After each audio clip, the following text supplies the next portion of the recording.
তো hello guys, আমরা আছি বৃষ্টির ভিতরে এখন মেবি 1টা বাজে। এখন ব্লগটা আমি বানাচ্ছি, এখন দেখেন বৃষ্টি পড়ছে। তো আমি লাইটটা নিচ্ছি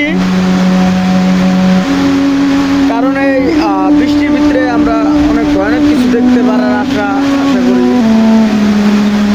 ওই দেখেন ওখানে সব কিছু দেখা যাচ্ছে, অন্ধকার সব সব হচ্ছে অন্ধকার।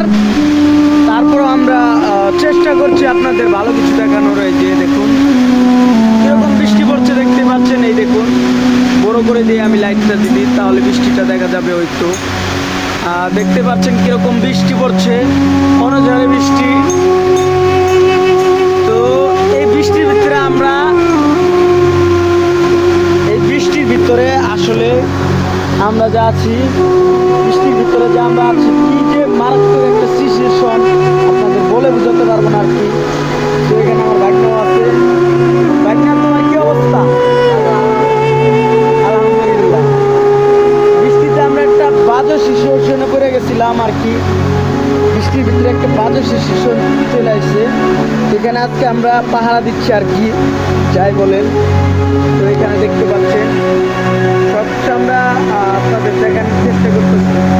বৃষ্টি মানে রাত 1টা বাজে গেছে, তারপরেও আমরা যে আছি আলহামদুলিল্লাহ। এখানে কিন্তু আপনার চারিদিক দিয়ে দেখতে পারবেন যে নীরব, মানে কেউ নাই আজকে। এই দেখেন কেউ নাই মারাত্মক একটা জায়গা। আমরা যদি আরেকটু দেখাই, এটা একটা কিন্তু গুদামঘর, জঙ্গলের ভিতরের মতন একটা গ্যারেজের ভিতরে। মন্দিরের অবস্থা করতে ভালো করে জানেন। বৃষ্টি পড়তেছে, তারপরে আপনাদেরকে আমি দেখানোর চেষ্টা করতেছি। এই দেখুন লাইটটা যদি বড় করে দেখায় তাহলে দেখতে পারবেন। দেখেন কি ভয়ানক সিচুয়েশনে পড়ে গেছি আমরা। এই ভয়ানক সিচুয়েশনটার থেকে আমরা আর কি বাইরে হতে পারতেছি না, যে এরকম একটা সিচুয়েশন, আসলে এরকম যে একটা সিচুয়েশন হবে এটা আমরা আসলে মোটো প্রস্তুত ছিলাম না। তো দেখেন কলা গাছটা কিরকম দেখা যাচ্ছে, আর এই জায়গাটা কিরকম ভয়ানক বুঝছেন। এই যে এখন মোট রাত প্রায় 1টা, ঠিক আছে, রাত 1টা, তারপর আমরা আসি। দেখেন তো আজকের ব্লগটা এ পর্যন্তই, দেখা হচ্ছে নেক্সট ভিডিওতে, ঠিক আছে।